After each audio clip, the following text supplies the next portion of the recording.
Hi everyone, welcome to the Bourbon Obsessed Bourbon and Distillery News Podcast, your commercial-free and money-free bourbon podcast for Monday, July 14th. I am Ed from bourbonobsessed.com, also known on Instagram as bourbon_obsessed. I publish bi-weekly newsletters featuring the latest bourbon news and releases, and also do this podcast version for your listening pleasure. We skipped last week because of the holiday and my wife's anniversary, so we've got quite a few news stories this week, and we'll jump right in after just a little bit of small talk. I am again joined by my friend and bourbon aficionado, Dean Langdon. Dean, how are you doing on this hot summer day after it's been a couple weeks? It's been a couple weeks, doing very well. I know you and your wife enjoyed your anniversary, and probably had you had a bourbon or so on that venture. So yeah, but it's been a good week. Bourbon news is all around us, and can't wait to share it with our listeners. Yeah, and of course there's other big events coming up this week, like my birthday. Well, I saw the billboard you got for that. Yeah, it was great. It's great. Well, it's in all the papers. Yeah. So Ed's going to be 49, everybody. So yeah, you got to help us along for the 13th time. Yeah. Why did you make me 49 instead of the 29 or something that it's supposed to stop at? Well, no. It's got to be realistic. Gentlemen have to have enough gravitas, right? And so when you get to 49, 50, it's like, okay, now we found our place in the world. We're distinguished. Exactly. Gray-haired, no hair. That's right. Whatever. Right. Yeah. Gravelly voice, all that good stuff. Yeah. Right, so. And on that note, we will move on to our first story. So Jackie Zykan and Royce Neely have announced Jackie is stepping away from Hidden Barn Bourbon, and Neely Family Distillery will continue production of the brand. Jackie Zykan created Hidden Barn Bourbon in 2022 in partnership with Royce Neely and Nate Winiger, and served as its master blender. Jackie will stay involved with Neely Family Distillery by supplying some of its herbs used in its award-winning absinthe via her new agricultural venture. Meanwhile, Hidden Barn Bourbon is continuing to grow, moving into its 20th state for distribution, and they've been doing great. They win awards all the time. Well, I noticed their absinthe won, I want to say, a double gold, maybe? 3 of them. It's got platinum at San Francisco by winning that. It's the only absinthe to ever do it, and certainly the only American absinthe. So, it's pretty incredible. We know we've got an audience of whiskey drinkers, but that's great for a small craft distillery like that to get a platinum from that organization. So, but they had one of their bourbons that won best bourbon, or it was either best in class or best bourbon last year. Or the year before, I don't know. The years are all a blur, but it's very recent, that one. And so for that distillery, again, the craft distilleries can do very well in those competitions. I didn't even realize I'm wearing that shirt. Well, there you go. So, yeah, we got Neely family all over today, folks, so. Well, I've been a big fan for ages. Long ago with Steve Akeley's ABV network, I used to be on the barrel naming committee because we used to name all the single barrels that they sold in the gift shop. But then, like everything, COVID put an end to that. But that that was a lot of fun, getting together and coming up with the names for it based on what it tasted like. Well, and not to promote other podcasts other than ours, but are they still doing the ABV podcast? I remember listening to that. They have okay, well, good quite for a few them. things. So. Yeah, Steve has a whole empire. He's got a bunch of videos. I mean, movies, features. Oh, neat. Actually, there's a recent one is on Neely Family Distillery, as a matter of fact. But it's great. No, he's got quite a bit going on. Yeah. Well, I think this. I don't think this will hurt Neely, and hopefully it won't hurt the brand, because Jackie's still got a connection to the distillery. But Jackie's doing not only herbs, but she's got a perfume business. Yeah. I noticed, and I found it. They're the bourbon-themed flavors. Bourbon-themed perfumes, but on the website, her website for those perfumes, the name of one of them was Dead Horses, and I'm going. Marketing department might need to rethink that. Well, she may be her own marketing department. Not taking anything away from anybody. That is an unusual name. Struck me as an unusual name for a perfume. But there had to be a story. Was there a story behind it? I didn't drill down any further than that. It caught my eye. See perfume wearers being attracted necessarily to dead horses. Or maybe they are. I don't know. It's a very select group, I think, but. Anyway, so there's another giggle for folks. Go find that. Go find her. Well, there's got to be a reason, because I'm assuming she had a reason for naming. I'm sure she did. That, yes. and not sure. for a shock factor. No. So. Anyway, yeah. So it'll be interesting to see what happens with the brand. I mean, I assume the flavor profile will stay the same. They've had enough experience working together to stay on track. And right. I mean, before Jackie, Royce was doing it all, and yes, and Becca is blending now as well. Oh, good. So I think they'll have it covered. I mean, they've got the process down now, and they've got the same people doing it. So I know Jackie was. If you're a master blender and you create the blend, once you do the blend, right, it becomes relatively simple for others with some knowledge to recreate that. Well, but it's always going to be different, because they're all going to be small batch. I think they're pretty small batches, and, right. and they're coming just a few barrels, if I remember correctly, from pot stills, which are going to be more variable in the first place. So it's hardly going to do it itself like. No, I get that. I get that. But Royce and Becca sounds like have been around. Oh yeah, doing it themselves, and so. I'm looking forward to them continuing to grow that. Hopefully they'll end up with a nationwide distribution and a well-established brand. Well, the bonded one that they recently released, I don't remember if that's under the Neely label or the Hidden Barn. I think it may be under the Neely label, but Becca's the one that actually blended that. And it's really good. So I'll have to try that one. I haven't done that yet. So. I have faith that they will continue to do a very good job. We want them to, exactly. Yes. Exactly. What's next? What's next is Whiskey House of Kentucky, who we've talked about quite a bit in the podcast, has amended its $115 million syndicated credit agreement to provide additional capital and increase flexibility in accessing new sources of funding to support the company's growth. The capital will be used to enhance value-added services for customers, including storage and aging, and to provide greater flexibility to meet customer needs. All other key terms of the agreement, including pricing and amortization, I said that correctly, amazingly, remain unchanged. Yeah. It's interesting to see news about a financing deal or a credit deal in bourbon news. And folks probably remember, but Whiskey House is just, a producer. They don't have their own brands. They're just distilling for other people. You give them your mash bill, and they'll make it for you.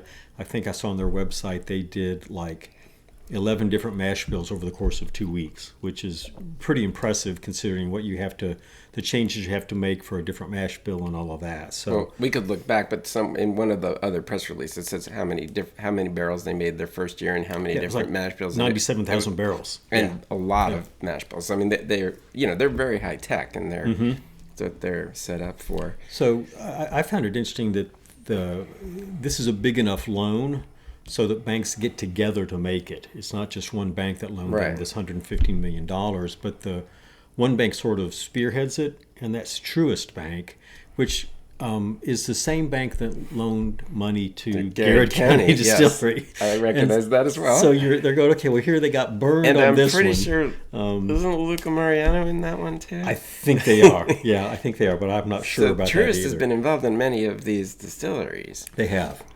I think what that speaks to is the people behind Whiskey House, which are some of the same people that founded Bardstown Bourbon initially, have some excellent credibility, as they should. Yeah, no, they definitely have a name. And the banks are more than willing to come together and fund what they're trying to do. So, but this does come on the heels of the last two. I think they've been in our podcast at least every news one, if not every other. Yeah. But there was the one about the lien from Busick Construction, and then there was the one about them then switching their warehouse contract. Yeah. So then on the heels of that comes this, which is providing greater access to capital. So, it sounds like it's all working itself out, but... Yeah. And I couldn't tell whether this was like an increase in the amount of the loan or not, or if it just... I did see that it stretched it. It originated like a year ago, and it's a 5-year term, so it could just be that it was going to mature in a year, and now they've got them to extend it for another 4 years based on performance and things like that. Again, it's not specific about that. It was on a prior. It might have been before we did the podcast, but I remember having the press release out when they got some of their initial financings, okay.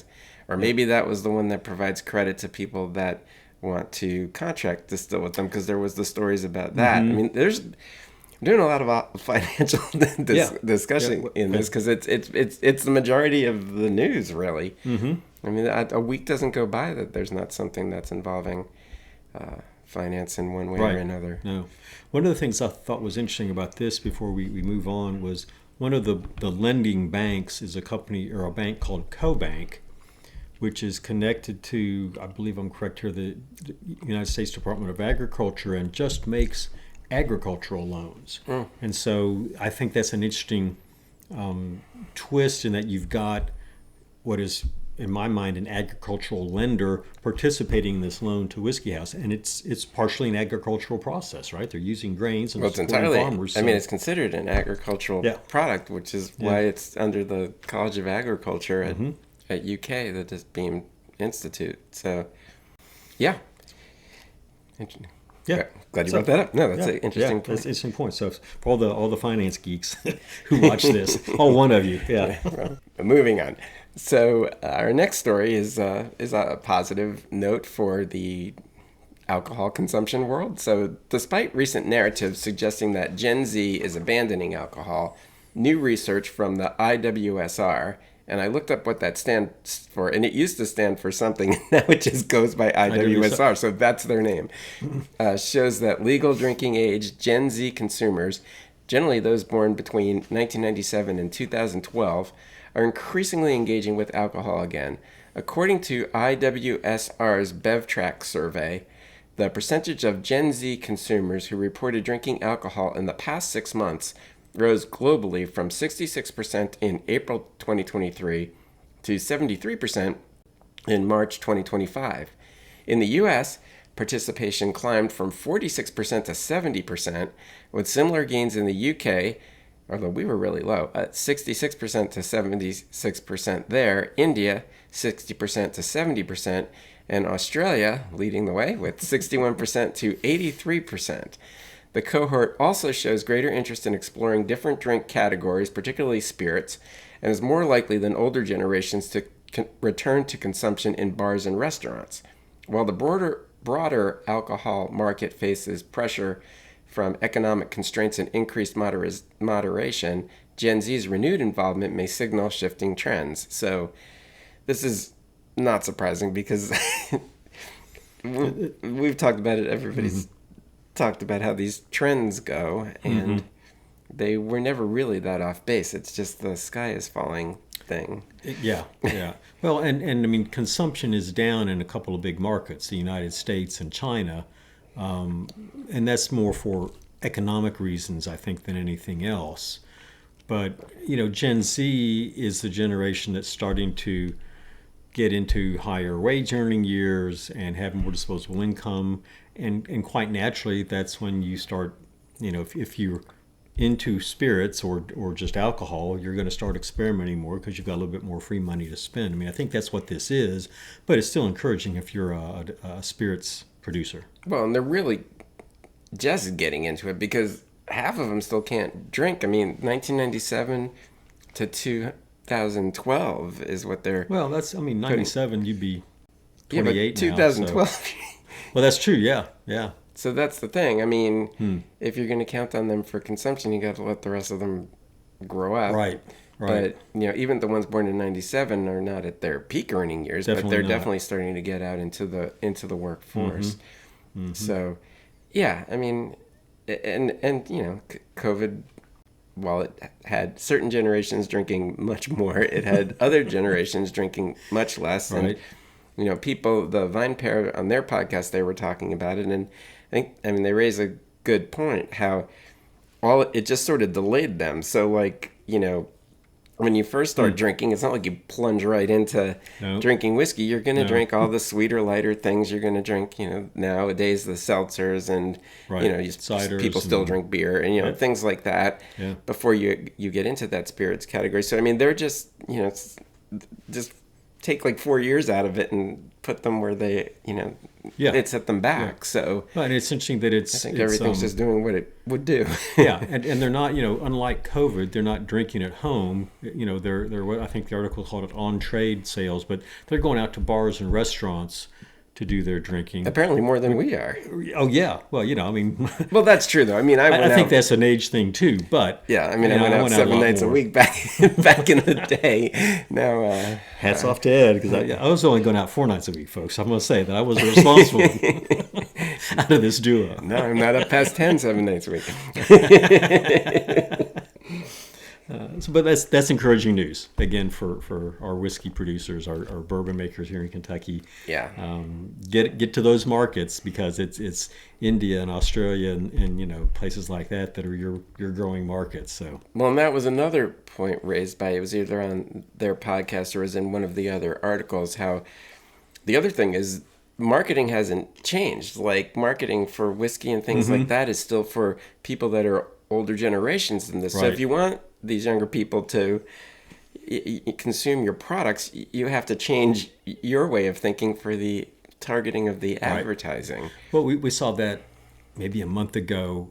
Jack Daniels had a new ad campaign that was geared more towards Gen Z, and you just have to do that if you're a producer to get to that market. Yeah. So exactly. So I think all will be well. I mean, I don't think we'll drink what people drank during COVID. There'll be some older stocks, right? That's all will happen. We'll just have more older stocks eventually. So older stocks at lower prices for the most part. All good. Next week we will see the large variation in that when we go through the currently 21 new releases that are on our list for next week, and it's not quite next. It's just starting next week. So, yeah. We're not letting you take another week off. Well, I'm going to be quite the trooper getting the newsletter out the day after my birthday, as it is. So we'll see. All right. So moving on, our next story: J. Mattingly, 1845, is purchasing. So the company is purchasing the equity ownership of its founder, Jeff Mattingly, leaving 100% of the company's ownership with an investment entity controlled by Andrew Varga and Carl Cordova of Gold Corn & Co. Cameron Mattingly, Jeff's son and vice president of production, will remain in his role overseeing bourbon making, blending, double staving, and which is their trademark technique, and custom bottling. All other employees will remain in their current roles. So doesn't sound like too much is changing except the funding, basically, and I guess Jeff is just retiring and enjoying. Well, yeah, I mean, it sounds like it's a founder exit, is what we call it in the startup world. Is, hey, you found somebody to buy your company. You either stay involved or not as they want, or you'll negotiate that. But you've made a successful exit. He's created a job for his son, and for other people who are going to stay on. That's a success story. And this group invested some money, I want to say back in 2023. So it didn't just come in out of the blue. They're not sort of swooping in and taking Oh, no, they're just buying the rest now. Exactly. They had purchased part ownership. Yeah, I don't remember what year that was, although I'm fairly certain I have that press release in somewhere on my website. Pretty sure that was 2023. I think I saw that in some of the digging I did. But I didn't know who Andrew Varga was. And you may know who he is, but for our listeners, he worked at Brown-Forman. He was chief marketing officer at Papa John's at one point. So he knows the food and beverage industry and has been in it for years and years. And so I think that's a great person to have take over your company if you want somebody to come in and take it over. That seems like those are in good hands, if you will. Well, and we were just recently, up at Mattingly, and we have a recent podcast for anybody that wants to listen with their president, and they are really on the right track, I think. I mean, I really liked everything that that we tried there. They have a great visitor experience. They have a nice bar there. You can do your blend your own experience. So I think they're completely heading in the right direction. So, yeah, I think they're going to. I agree, and I like the. I mean, they don't. Do they distill any of their own product? They distill, but at this point, I don't think they're releasing any of it. It's no, because they want it to be at least 5 years. Yeah. I was told, so it's not in anything at this point. And then when they are excellent barrel pickers, if you will, and then they're not just picking barrels and bottling it. They've made it a really great experience. I mean, I watched that the video of the visit you all had, and it was really neat. And I've been there myself when they first moved. They moved to a new building a year ago, maybe a year and a half. Really neat facility, and just like you say, they've got something that I don't know that anybody else is doing exactly that. No, it's very cool to do your own blending experience, right? And they're definitely not just taking barrels and throwing them in bottles. They're blending, and then they're doing their double stave technique, which is their wood finishing technique. So they're putting their personal touch on everything. And as we've talked in the past, that's what I believe will be successful for people that source at this point. The days of just buying things and putting it in a barrel, unless it's with your label, the buff turkey or the older Bartons, which people are still grabbing up at high prices. But in general, that is not going to be the not gonna best do it. business model. Right. Yeah. You got to have more than a label. You got to have an experience, and they really, like you say, the double saving is. You could argue that, I mean, Dixon Dedman sort of does that with his double oak, but he's using these oak necklaces, not really staves. And you could argue Maker's Mark is doing that, right, with their private select, where they've got different staves they in the barrel. But you can't then go blend that yourself. That's the big difference. No, it's very cool. And, for anybody wanting to visit, they're right across the street from Buffalo Trace. So couldn't be more convenient if you want to do another distillery in the same day. Easy to do. All right. So next is Brendan Coyle, who played a pivotal role in transforming High West Distillery from a blender of sourced whiskey into a respected producer of its own distillate, has officially left the company to focus on his new venture, Dendrick Estate Cider Company he founded with his wife in Camas, Utah.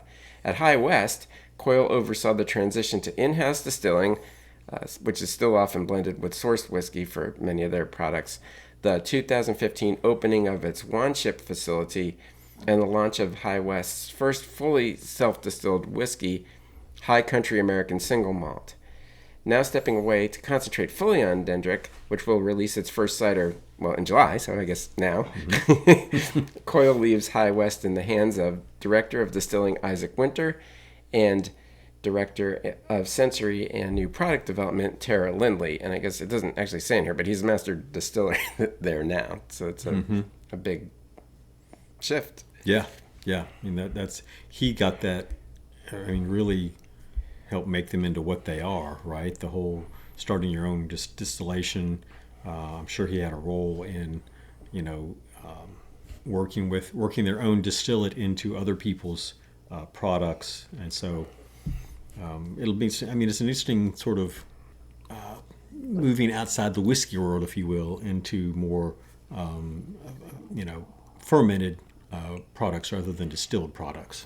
Well, it sounds like they plan to distill in the future, and one of the first things he's going to make is going to be, I don't know if you can call it this or not, I don't think you can, but a Calvados style. Oh, okay. A distilled product anyway. Yeah. Okay. But I don't think, isn't Calvados protected? I think Calvados region? is, yes. Yeah. I think comes from a region, but so apple brandy. right. A brandy type product, but still that's getting beyond the fermentation into, you need a still to make that. You can't just do it with So it'll be interesting. And I guess that's not that far from High West. Yeah, I got the impression it was, half an hour, within half an hour. So, hopefully, and I saw that he's eventually wants to open, the restaurant, the tasting room, that kind of stuff. But I think that's like 2 years off. So, a work in progress, but a good one, it sounds like. Yeah, well, I think it's definitely wise not to do everything at once, because we've seen that attempted a number of times. Yes, and not gone well. Not usually. Well, all right. So next is another story from High West. So they've partnered with actor and musician Luke Grimes a passionate outdoorsman and whiskey enthusiast, to advance its Protect the West initiative, aiming at preserving the landscapes and natural beauty of the American West. Grimes joins as a brand ambassador to help raise awareness for the program, which has donated over $1 million to nonprofits focused on land preservation and environmental stewardship. The partnership launched on June 20th, 2025, with the Summer Solstice Sweepstakes, offering fans a chance to win a trip to Park City, Utah. The sweepstakes runs through July 25, and I can tell you the URL, but it's probably better if you just see it in writing. Go to the website and click on the link. It'll be, there you go. Yeah, their website or our website, and click on the newsletters link, and it's in there as well for the official rules. So, but that runs till July 25, so there's plenty of time to enter. Mm-hmm. Yeah, and I like when a distiller supports environmental causes. To me, it sort of makes the full circle. We've got grain to glass distilleries and things like that, and so giving back to organizations that are helping our environment just seems like a natural fit. And $1 million is a lot of money.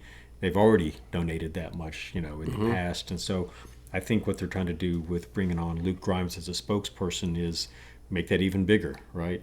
Be able to donate even more to protecting the environment. And they've been doing this for the environmental. Mm-hmm. That's been part of their business model.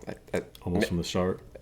Yeah, I don't know when it started. It could certainly have been from the start, but it's been for a long time either way. So, again, not like they're just something pulling out of the air. This is something they truly believe in, and they've been doing. So to make it more successful, that's great. Yep. Kudos to High West. Yep. So go buy a bottle. All right, well, let's just take a moment to speak about what we're drinking here. So this is Old Elk's Cognac Cask Finish Wheat Whiskey, and it is 95 proof. And from Old Elk, which we've discussed fairly recently on this. Right, being acquired by Middle West Spirits. So, right. So it's certainly I like it. It's I get the raisiny, grapey, cognac finish hits me on the palate pretty strongly. It's got a nice peppery spice on the palate too, which I don't always expect in a wheated whiskey. And sort of it's got a nice body to it, which I think once again we seem to be having a lot of wheat whiskeys we talk about these days.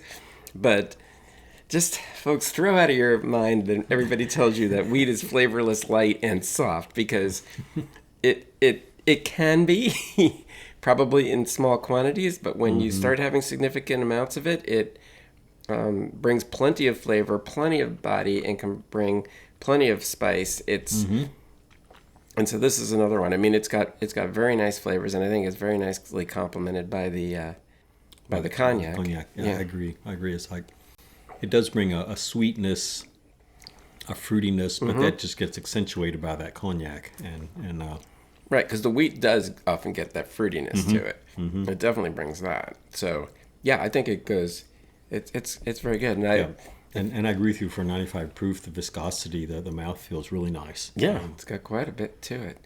So, well, we're not doing a full review now, and in fact, I believe there's a full review on bourbonobsessed.com, and I'll edit this out if that doesn't turn out to be the case, because I will double check.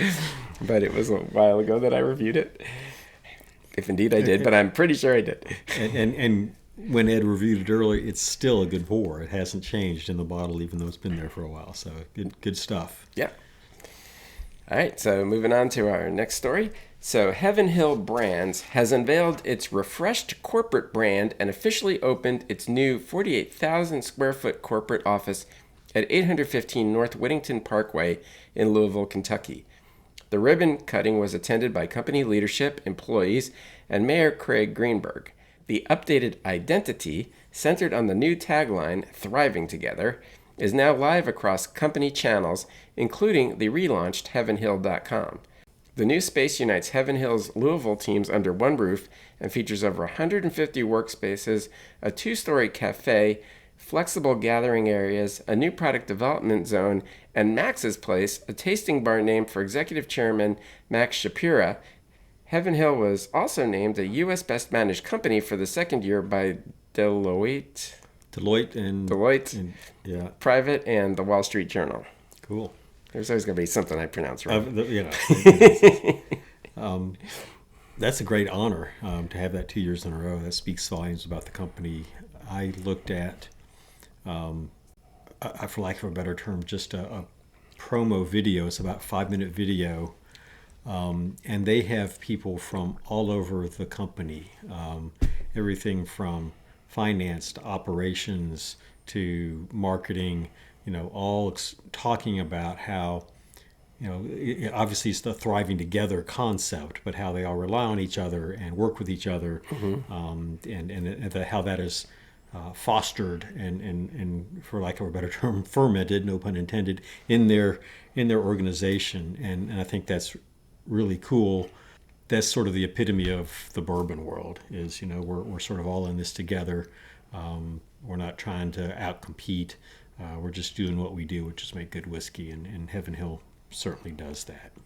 Yeah, I think it's got to just be better for everybody to be under one in one place, and then when they go hang out in Max's place and taste everything. I was gonna, I tried to see if Max's place was going to be open to the public, but I'm going to guess it's not. Yeah. This is sort of corporate headquarters, and be a great way to end the day, right? Let's just go down and start it like in the olden days.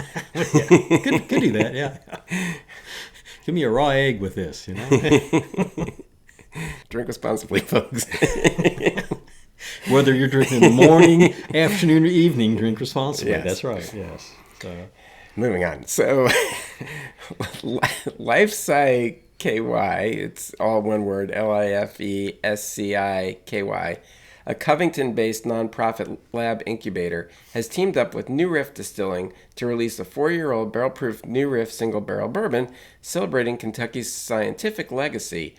The limited release supports LifeSciKY's mission of providing affordable lab space and equipment to early-stage biotech companies. Each $100 bottle helps fund a new lab bench at their upcoming 15,000-square-foot facility in the 1 NKY Center. Pre-orders are open through July 18th. You can get that link on the New Riff website as well, or I think it's also at LifeSci Kentucky and my newsletter, because this is a long one, with bottle pickup beginning September 12th. Again, we've got a distillery supporting local efforts and scientific efforts, which is wonderful. This is going to help startup companies. As I understand it, this is like a lab that startups can use, so you don't have to go build your own lab. You get to, it's sort of like a commercial kitchen, right? That for biotech. Which is pretty. I guess I don't know enough about this, but I had not heard about one of these kind of things. Although, I don't know. But I haven't either. Certainly not around here that I'm familiar with. It makes sense, and it would make sense here in Lexington with all the biotech stuff that's here. It's got to be expensive to outfit a lab, but Northern Kentucky's. It's growing. Plus, it's basically the Cincinnati metropolitan area. Yeah. So, and Covington Covington had a huge IRS building that they raised, and they're doing a wonderful, I think, combination. I think Northern Kentucky University is going to have a campus there, and there's some other business interests, and I think this is part of that. It's going to be a whole help. It's already been rejuvenated a whole lot in Covington, but it's just going to sort of accelerate that. And there's always, there's still a whole bunch of things being built there. It's every time. It makes it difficult to get to New Riff. It does, I know. But we see these things every time we go up there. It's always do I go straight through town or do I go around? Which one's faster today? Well, it's almost always faster to go to Cincinnati and come back out, which is what is weird. You would not think that would be the case. So. No. Especially with all the bridge issues that we have around here. I couldn't see what the proof point was going to be on this, and maybe it's not determined. And I also got the impression just one barrel, but that the people at LifeSci Kentucky did pick the barrel, so that's sort of cool. Yeah. I wouldn't have. It is just a single barrel that's going to be limited release, and I normally wouldn't talk about it, but I did talk about it because it's got this incubator for biotech, which I thought was a good cause and made it newsworthy. Exactly. Your editorial choices are excellent. Thank you. Your check's in the mail. I heard last. But it's not as much as a postage stamp. So anyway. Yeah. All right.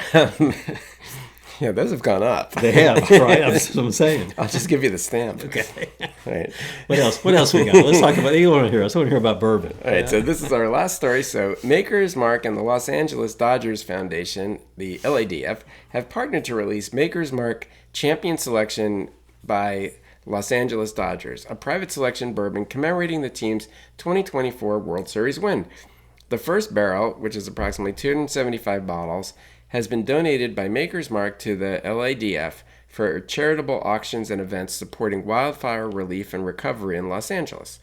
Fans can obtain bottles by either donating $500 or more to the LADF during home games at the LADF home base store, which I assume is something that's in the stadium. I think that's at the stadium. I got that impression. I've not been there myself.